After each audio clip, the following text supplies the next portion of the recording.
ತತ್ವದ ರಾಶಿ. ಮಂಗಳ ಗ್ರಹ ನಿಮ್ಮ ಒಡೆಯ. ನೀವು ಹುಟ್ಟಿನಿಂದಲೇ ಧೈರ್ಯಶಾಲಿಗಳು, ಚುರುಕಾದ ಮನಸ್ಸಿನವರು. ಆದರೆ ಕೆಲವು ಕಾಲದಿಂದ ಆ ಧೈರ್ಯ ಎಲ್ಲೋ ಮುಚ್ಚಿ ಹೋಗಿತ್ತು. ಮನಸ್ಸು ಭಾರವಾಗಿತ್ತು, ದಾರಿ ಕಾಣುತ್ತಿರಲಿಲ್ಲ. ಆ ಕಾಲ ಈಗ ಮುಗಿಯುತ್ತಿದೆ. ಗುರು ಗ್ರಹ ಸೌಭಾಗ್ಯದ ದೇವತೆ, ವಿಜ್ಞಾನ ಮತ್ತು ಜ್ಞಾನದ ಒಡೆಯ. ಈಗ ನಿಮ್ಮ ರಾಶಿಗೆ ತನ್ನ ಶಕ್ತಿಯುತ ದೃಷ್ಟಿ ಹಾಯಿಸುತ್ತಿದ್ದಾನೆ. ಗುರು ಒಮ್ಮೆ ನೋಡಿದರೆ ಸಾಕು, ಜೀವನ ತಿರುಗುತ್ತದೆ. ಹಾಗೆ ತಿರುಗುವ ಸಮಯ ನಿಮ್ಮ ಜೀವನದಲ್ಲಿ ಇದೀಗ ಬಂದಿದೆ. ಗುರುವಿನ ಅನುಗ್ರಹ ಎಂದರೆ ಕೇವಲ ಹಣ ಅಲ್ಲ, ಕೇವಲ ಯಶಸ್ಸು ಅಲ್ಲ. ಅದು ಮನಸ್ಸಿನ ಶಾಂತಿ, ಬಾಳಿನ ದಿಕ್ಕು, ಆತ್ಮದ ಸ್ಥಿರತೆ. ಅದೆಲ್ಲವೂ ಈಗ ನಿಮ್ಮತ್ತ ಹರಿದು ಬರುತ್ತಿದೆ. ಶನಿ ಗ್ರಹದ ಬಗ್ಗೆ ಮಾತನಾಡೋಣ. ಶನಿ ನ್ಯಾಯದ ದೇವತೆ. ಅವನು ನಿಮ್ಮನ್ನು ಕೆಲವು ಕಾಲ ಪರೀಕ್ಷಿಸಿದ. ನಿಮ್ಮ ತಾಳ್ಮೆಯನ್ನು ಅಳೆದ, ನಿಮ್ಮ ಧೈರ್ಯವನ್ನು ಪರಿಶೀಲಿಸಿದ. ಆ ಪರೀಕ್ಷೆ ಮುಗಿದಿದೆ. ಶನಿ ತೃಪ್ತನಾಗಿದ್ದಾನೆ. ಇನ್ನು ಶನಿ ನಿಮಗೆ ಅಡ್ಡಿ ಮಾಡುವುದಿಲ್ಲ, ಬದಲಾಗಿ ಅವನು ನಿಮ್ಮ ಶ್ರಮಕ್ಕೆ ಫಲ ನೀಡಲು ಸಿದ್ಧನಾಗಿ ನಿಂತಿದ್ದಾನೆ. ರಾಹು ಮತ್ತು ಕೇತು ಈ ಎರಡು ನೆರಳು ಗ್ರಹಗಳ ಬಗ್ಗೆ ಯಾರಿಗಾದರೂ ಭಯ ಇರಬಹುದು. ಆದರೆ ಮೇಷರಾಶಿಗೆ ಈ ಸಮಯದಲ್ಲಿ ರಾಹು ಒಂದು ವಿಶೇಷ ಅವಕಾಶ ತರುತ್ತಿದ್ದಾನೆ. ವಿದೇಶ ಸಂಬಂಧ, ಅನಿರೀಕ್ಷಿತ ಲಾಭ, ಹೊಸ ಸಂಪರ್ಕ ಇವೆಲ್ಲ ರಾಹುವಿನ ಶಕ್ತಿಯಿಂದ ಬರಲಿವೆ. ಕೇತು ನಿಮ್ಮ ಆಧ್ಯಾತ್ಮಿಕ ಮನಸ್ಸನ್ನು ಎಚ್ಚರಿಸುತ್ತಿದ್ದಾನೆ. ನೀವು ಮೊದಲಿಗಿಂತ ಹೆಚ್ಚು ಆಳವಾಗಿ ಯೋಚಿಸಲು ಶುರು ಮಾಡುತ್ತೀರಿ. ನಿಮ್ಮ ಜೀವನದ ಉದ್ದೇಶ ಸ್ಪಷ್ಟವಾಗಲಿದೆ. ಮಂಗಳ ನಿಮ್ಮ ಸ್ವಂತ ಗ್ರಹ. ಆತ ಇಂದು ಬಲಿಷ್ಠನಾಗಿ ನಿಂತಿದ್ದಾನೆ. ಮಂಗಳ ಬಲಿಷ್ಠನಾದಾಗ ಮೇಷರಾಶಿಯ ಜನರ ಕಣ್ಣಿನಲ್ಲಿ ಒಂದು ಬೆಂಕಿ ಹೊತ್ತಿಕೊಳ್ಳುತ್ತದೆ. ಅಸಾಧ್ಯ ಎಂದೆನ್ನಿಸಿದ ಕೆಲಸಗಳು ಸಾಧ್ಯವಾಗಲು ಶುರುವಾಗುತ್ತದೆ. ಯಾರು ನೀಡದ ಗೌರವ ನಿಮಗೆ ಸಿಗಲಾರಂಭಿಸುತ್ತದೆ. ನೀವು ಮೌನವಾಗಿ ಮಾಡಿದ ಕೆಲಸ ಇಂದು ಜಗತ್ತಿಗೆ ಗೊತ್ತಾಗಲಿದೆ. ಕರ್ಮದ ಮಾತಿಗೆ ಬರೋಣ. ಮೇಷರಾಶಿಯ ಜನರು ಈ ಜನ್ಮದಲ್ಲಿ ಮಾತ್ರವಲ್ಲ, ಹಿಂದಿನ ಜನ್ಮದಲ್ಲೂ ಬಹಳ ಒಳ್ಳೆಯ ಕರ್ಮ ಮಾಡಿದ್ದಾರೆ. ಆ ಕರ್ಮದ ಫಲ ಈಗ ಒಂದೊಂದಾಗಿ ನಿಮ್ಮ ಕೈಗೆ ಬರಲಿದೆ. ನೀವು ಯಾರಿಗಾದರೂ ಮೋಸ ಮಾಡಿದ್ದರೆ, ಯಾರನ್ನಾದರೂ ನೋಯಿಸಿದ್ದರೆ, ಆ ಕರ್ಮ ಮುಗಿದಿದೆ, ತೀರಿದೆ. ಇನ್ನು ಮುಂದೆ ಬರುವುದು ಬರೀ ಒಳ್ಳೆಯದು. ಈ ಕರ್ಮದ ತಿರುವು ನಿಮ್ಮ ಜೀವನದಲ್ಲಿ ಒಂದೇ ಒಂದು ತಲೆಮಾರಿಗೆ ಒಮ್ಮೆ ಬರುತ್ತದೆ. ಅದು ಈಗ ನಿಮ್ಮ ಬಾಗಿಲಿಗೆ ಬಂದು ತಟ್ಟುತ್ತಿದೆ. ವೃತ್ತಿ ಮತ್ತು ಉದ್ಯೋಗದ ಬಗ್ಗೆ ಮಾತನಾಡೋಣ. ಕೆಲಸದಲ್ಲಿ ಬಹಳ ಕಾಲದಿಂದ ನೀವು ಕಾಯುತ್ತಿದ್ದ ಒಂದು ಬಡ್ತಿ, ಒಂದು ಗೌರವ, ಒಂದು ಹೊಸ ಅವಕಾಶ, ಅದು ಇನ್ನು ಮೇಲೆ ತಡವಾಗದು. ಮುಂದಿನ 7 ದಿನಗಳಲ್ಲಿ ನಿಮ್ಮ ಕೆಲಸದ ಸ್ಥಳದಲ್ಲಿ ಒಂದು ಬಹಳ ಮಹತ್ವದ ಘಟನೆ ನಡೆಯಲಿದೆ. ಅದು ನಿಮ್ಮ ನಿರೀಕ್ಷೆಗೆ ಮೀರಿದ ರೀತಿಯಲ್ಲಿ ಒಳ್ಳೆಯದಾಗಿರಲಿದೆ. ಯಾರೋ ಒಬ್ಬ ಮೇಲಧಿಕಾರಿ, ಯಾರೋ ಒಬ್ಬ ಪ್ರಮುಖ ವ್ಯಕ್ತಿ ನಿಮ್ಮ ಕೆಲಸವನ್ನು ಗಮನಿಸಿ ನಿಮ್ಮನ್ನು ಬೆಂಬಲಿಸಲಿದ್ದಾರೆ. ನೀವು ಮೌನವಾಗಿ ಮಾಡಿದ ಶ್ರಮ ಬಹಳ ಬೇಗ ಅಧಿಕಾರಿಗಳ ಕಣ್ಣಿಗೆ ಬೀಳಲಿದೆ. ವ್ಯಾಪಾರ ಮಾಡುವವರಿಗೆ ಈ ಕಾಲ ಬಹಳ ಅನುಕೂಲಕರ. ನೀವು ಕೆಲವು ಕಾಲದಿಂದ ಮನಸ್ಸಿನಲ್ಲಿ ಇಟ್ಟುಕೊಂಡಿರುವ ಒಂದು ಯೋಜನೆ ಇದ್ದರೆ ಅದನ್ನು ಇನ್ನು ಮುಂದೆ ತಡ ಮಾಡಬೇಡಿ.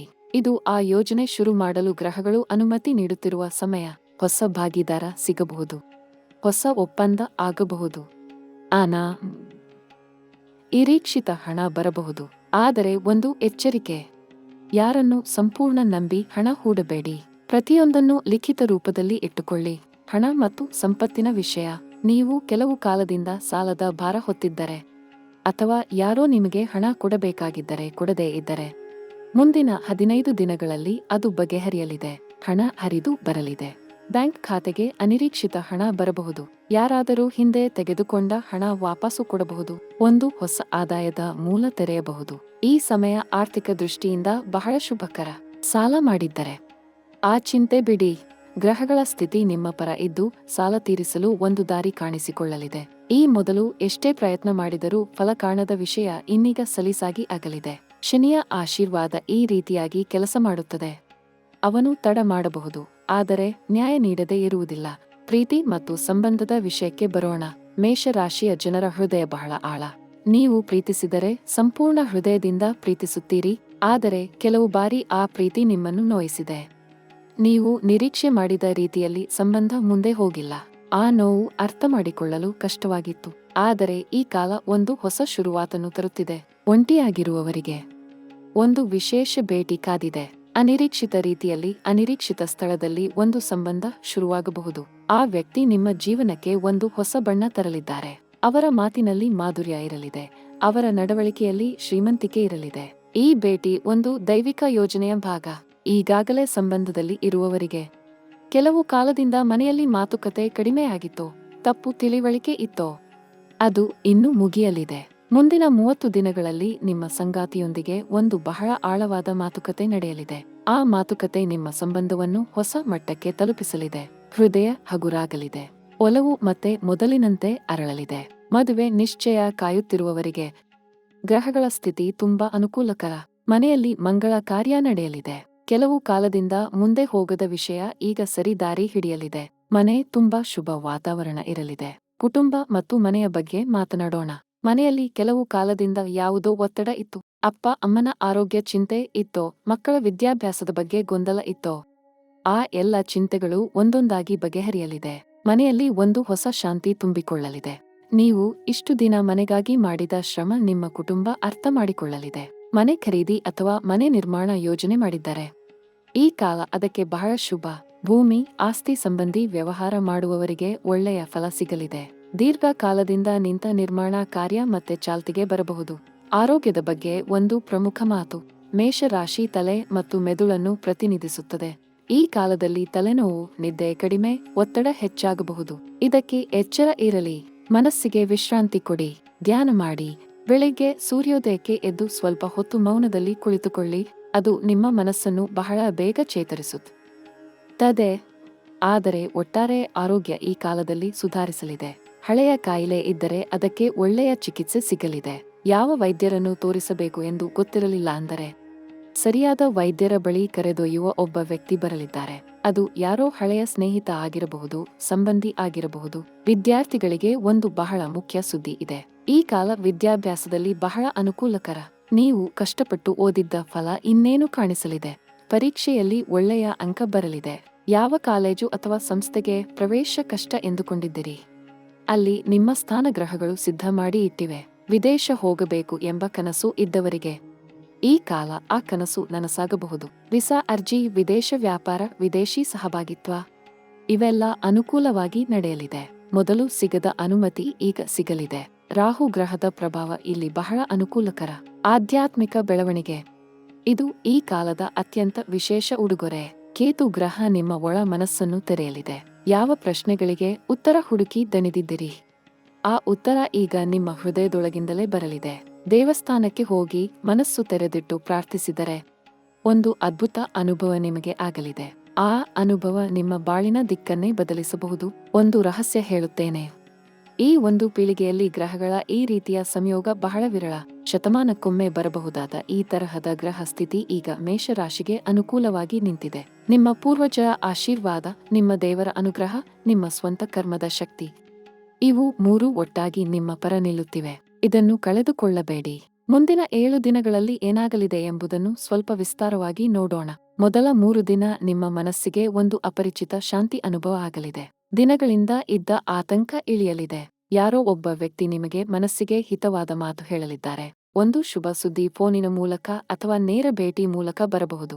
4 ರಿಂದ 7 ದಿನಗಳ ಒಳಗೆ ಒಂದು ಮಹತ್ವದ ನಿರ್ಧಾರ ತೆಗೆದುಕೊಳ್ಳಬೇಕಾದ ಸಂದರ್ಭ ಬರಲಿದೆ. ಆ ನಿರ್ಧಾರ ನಿಮ್ಮ ಜೀವನದ ಮೇಲೆ ದೀರ್ಘಕಾಲದ ಪ್ರಭಾವ ಬೀರಲಿದೆ. ಭಯ ಬೇಡ. ಆ ಕ್ಷಣದಲ್ಲಿ ನಿಮ್ಮ ಮನಸ್ಸು ಸರಿಯಾದ ಉತ್ತರ ನೀಡಲಿದೆ. ನಿಮ್ಮ ಆತ್ಮಜ್ಞಾನ ಆ ಕ್ಷಣ ಎಚ್ಚರವಾಗಿರಲಿದೆ. ನೀವು ಸರಿಯಾದ ನಿರ್ಧಾರ ತೆಗೆದುಕೊಳ್ಳುತ್ತೀರಿ. ಮುಂದಿನ 15 ದಿನಗಳ 2ನೇ ಹಂತದಲ್ಲಿ ಒಂದು ಅನಿರೀಕ್ಷಿತ ವ್ಯಕ್ತಿ ನಿಮ್ಮ ಜೀವನಕ್ಕೆ ಪ್ರವೇಶ ಮಾಡಲಿದ್ದಾರೆ. ಅವರು ನಿಮ್ಮ ಯಾವುದೋ ಸಮಸ್ಯೆಗೆ ಪರಿಹಾರ ತರಬಹುದು ಅಥವಾ ನಿಮಗೆ ಒಂದು ದೊಡ್ಡ ಅವಕಾಶದ ಬಾಗಿಲು ತೆಗೆಯಬಹುದು. ಈ ವ್ಯಕ್ತಿಯನ್ನು ಕಡೆಗಣಿಸಬೇಡಿ. ಅವರ ಮಾತು ಗಮನವಿಟ್ಟು ಕೇಳಿ. 30 ದಿನಗಳ ಅಂತ್ಯದ ವೇಳೆಗೆ ನೀವು ಒಂದು ದೊಡ್ಡ ಸಾಧನೆ ಮಾಡಿರುತ್ತೀರಿ. ಮೊದಲು ಕನಸಾಗಿ ತೋರಿದ್ದು ವಾಸ್ತವ ಆಗಿರುತ್ತದೆ. ನಿಮ್ಮ ಹೆಸರು ಮನೆಯಲ್ಲಿ, ಸ್ನೇಹಿತರ ಬಳಗದಲ್ಲಿ, ಕೆಲಸದ ಸ್ಥಳದಲ್ಲಿ ಗೌರವದಿಂದ ಕೇಳಿಸಿಕೊಳ್ಳಲಿದೆ. ಆ ಕ್ಷಣ ನಿಮ್ಮ ಕಣ್ಣಿನಲ್ಲಿ ಆನಂದದ ಕಣ್ಣೀರು ಬರಬಹುದು. ಈಗ ಕೆಲವು ಪರಿಹಾರ ಮತ್ತು ಉಪಾಯಗಳ ಬಗ್ಗೆ ಮಾತನಾಡೋಣ. ಗ್ರಹಗಳ ಅನುಗ್ರಹ ಪಡೆಯಲು ಈ ಕಾಲದ ಶ್ರೇಷ್ಠ ಫಲ ಮತ್ತಷ್ಟು ವರ್ಧಿಸಲು ಕೆಲವು ಸರಳ ಉಪಾಯಗಳನ್ನು ಅನುಸರಿಸಿ. ಮಂಗಳ ದೇವರ ಭಕ್ತರಾದ ನೀವು ಪ್ರತಿ ಮಂಗಳವಾರ ಹನುಮಾನ್ ದೇವಸ್ಥಾನಕ್ಕೆ ಹೋಗಿ ಕೆಂಪು ಹೂ ಅರ್ಪಿಸಿ, ಹನುಮಾನ್ ಚಾಲೀಸ ಪಠಿಸಿ. ಅವನ ಆಶೀರ್ವಾದ ನಿಮ್ಮ ಎಲ್ಲ ಭಯ ಕಳೆಯುತ್ತದೆ, ಶಕ್ತಿ ನೀಡುತ್ತದೆ. ಗುರು ಗ್ರಹವನ್ನು ಪ್ರಸನ್ನಗೊಳಿಸಲು ಪ್ರತಿ ಗುರುವಾರ ಬೆಳ್ಳಿ ಬಣ್ಣದ ಅಥವಾ ಹಳದಿ ಬಣ್ಣದ ಬಟ್ಟೆ ಧರಿಸಿ. ಬ್ರಾಹ್ಮಣರಿಗೆ ಅಥವಾ ವಿದ್ಯಾರ್ಥಿಗಳಿಗೆ ಆಹಾರ ನೀಡಿ. ವಿಷ್ಣು ಸಹಸ್ರನಾಮ ಓದಿ. ಗುರು ಬಹಳ ಬೇಗ ಪ್ರಸನ್ನನಾಗುತ್ತಾನೆ. ರಾಹುವಿನ ಪರಿಣಾಮ ಸಕಾರಾತ್ಮಕವಾಗಿ ಇರಲು ಪ್ರತಿ ಶನಿವಾರ ಬಡವರಿಗೆ ಎಳ್ಳಿನ ಎಣ್ಣೆ ಅಥವಾ ಕಪ್ಪು ದಾಳಿಂಬೆ ಕೊಡಿ. ನಿಮ್ಮ ತಂದೆ ತಾಯಿಯ ಕಾಲಿಗೆ ಸ್ಪರ್ಶಿಸಿ ಆಶೀರ್ವಾದ ತೆಗೆದುಕೊಳ್ಳಿ. ಹಿರಿಯರ ಆಶೀರ್ವಾದ ರಾಹುವಿನ ಕೆಡುಕನ್ನು ನಿವಾರಿಸುತ್ತದೆ. ಪ್ರತಿದಿನ ಬೆಳಿಗ್ಗೆ ಸೂರ್ಯ ನಮಸ್ಕಾರ ಮಾಡಿ. ಸೂರ್ಯ ಮೇಷ ರಾಶಿಗೆ ಮಿತ್ರ ಗ್ರಹ. ಸೂರ್ಯ ಪ್ರಸನ್ನನಾದರೆ ನಿಮ್ಮ ಆತ್ಮವಿಶ್ವಾಸ, ಆರೋಗ್ಯ, ಸ್ಥಾನಮಾನ ಎಲ್ಲ ವೃದ್ಧಿಯಾಗುತ್ತದೆ. ಸೂರ್ಯೋದಯದ ಸಮಯ 5 ನಿಮಿಷ. ಸೂರ್ಯನನ್ನು ನೋಡಿ ಮನಪೂರ್ವಕ ನಮಸ್ಕರಿಸಿ. ನಿಮ್ಮ ಮನೆಯಲ್ಲಿ ಒಂದು ಕೆಂಪು ಬಣ್ಣದ ದೀಪ ಮಂಗಳವಾರ ಮತ್ತು ಶನಿವಾರ ಹಚ್ಚಿ. ಮನೆಯ ಮೂಲೆ ಮೂಲೆಗೆ ಲಕ್ಷ್ಮೀ ದೇವಿಯ ಸ್ಮರಣೆ ಮಾಡಿ. ಮನೆಯಲ್ಲಿ ಸ್ವಚ್ಛತೆ ಇರಲಿ. ನಕಾರಾತ್ಮಕ ವಿಷಯ ಮಾತನಾಡಬೇಡಿ. ಧನಾತ್ಮಕ ಮಾತು, ಧನಾತ್ಮಕ ಆಲೋಚನೆ, ಧನಾತ್ಮಕ ಕ್ರಿಯೆ ಇವು 3 ನಿಮ್ಮ ಜೀವನದ ತ್ರಿಶೂಲ ಆಗಲಿ. ಒಂದು ಮಾತು ಮನಸ್ಸಿನಲ್ಲಿ ಇಟ್ಟುಕೊಳ್ಳಿ. ಈ ಕಾಲದಲ್ಲಿ ಯಾರ ಬಗ್ಗೆಯೂ ಕೆಟ್ಟದ್ದು ಮಾತನಾಡಬೇಡಿ. ಯಾರಿಗಾದರೂ ತೊಂದರೆ ಕೊಡಬೇಡಿ. ಅಸೂಯೆ ಪಡಬೇಡಿ. ನಿಮ್ಮ ಹಾದಿ ನಿಮ್ಮದು, ಅದು ಸ್ವಚ್ಛವಾಗಿ ಇರಲಿ. ಗ್ರಹಗಳ ಅನುಗ್ರಹ ಬರುವ ಕಾಲದಲ್ಲಿ ನಮ್ಮ ನಡವಳಿಕೆ ಶುದ್ಧವಾಗಿದ್ದಷ್ಟು ಆ ಫಲ ಮತ್ತಷ್ಟು ದೊಡ್ಡದಾಗುತ್ತದೆ. ಸ್ನೇಹಿತರ ವಿಷಯದಲ್ಲಿ ಒಂದು ಎಚ್ಚರಿಕೆ. ಈ ಕಾಲದಲ್ಲಿ ನಿಮ್ಮ ಸುತ್ತ ಕೆಲವರು ನಿಮ್ಮ ಏಳಿಗೆ ಕಂಡು ಮನಸ್ಸಿನಲ್ಲಿ ಉರಿಯಲು ಶುರು ಮಾಡಬಹುದು. ಮೇಲ್ನೋಟಕ್ಕೆ ಸ್ನೇಹಿತರಂತೆ ಕಾಣಿಸುತ್ತಾ ಒಳಗೊಳಗೆ ನಿಮ್ಮ ವಿರುದ್ಧ ಇರುವ ವ್ಯಕ್ತಿ ಒಬ್ಬರು ಇದ್ದಾರೆ. ನಿಮ್ಮ ಯೋಜನೆಗಳನ್ನು ಎಲ್ಲರಿಗೂ ಹೇಳಿಕೊಳ್ಳಬೇಡಿ. ನಿಮ್ಮ ಯಶಸ್ಸು ಆದ ನಂತರ ಜಗತ್ತಿಗೆ ಗೊತ್ತಾಗಲಿ. ಮೊದಲೇ ಹೇಳಿಕೊಂಡು ಅಸೂಯೆ ತಂದುಕೊಳ್ಳಬೇಡಿ. ನಿಮ್ಮ ಮನಸ್ಸಿನಲ್ಲಿ ಒಂದು ರಹಸ್ಯ ಭಯ ಇದ್ದರೆ ಅದನ್ನು ಇಂದೇ ಬಿಟ್ಟು ಬಿಡಿ. ಯಾವ ಭಯ ನಿಮ್ಮನ್ನು ಹಿಂದಕ್ಕೆ ಎಳೆಯುತ್ತಿದೆಯೋ, ಯಾವ ಸಂಶಯ ನಿಮ್ಮನಿದ್ದೆ ಕಸಿದುಕೊಳ್ಳುತ್ತಿದೆಯೋ ಆ ಭಯಕ್ಕೆ ಇನ್ನೂ ಅಧಿಕಾರ ಇಲ್ಲ. ಗ್ರಹಗಳು ನಿಮ್ಮ ಪರ ನಿಂತಿರುವಾಗ ಭಯಪಡುವ ಅಗತ್ಯ ಏನಿದೆ? ಮೇಷರಾಶಿಯ ಒಂದು ವಿಶೇಷ ಗುಣ ಏನೆಂದರೆ ನೀವು ಸೋತರೂ ಮತ್ತೆ ಎದ್ದು ನಿಲ್ಲುವ ಶಕ್ತಿ ಹೊಂದಿದ್ದೀರಿ. ಅಗ್ನಿ ಎಂದರೆ ಅದೇ ಅಲ್ಲವೇ? ಆರಿ ಹೋಗಿದ್ದ ಕಿಡಿ ಮತ್ತೆ ಹೊತ್ತಿಕೊಳ್ಳುತ್ತದೆ. ಅದೇ ರೀತಿ ನಿಮ್ಮ ಬಾಳಿನ ಕಿಡಿ ಈಗ ಮತ್ತೆ ಹೊತ್ತಿಕೊಳ್ಳುತ್ತಿದೆ.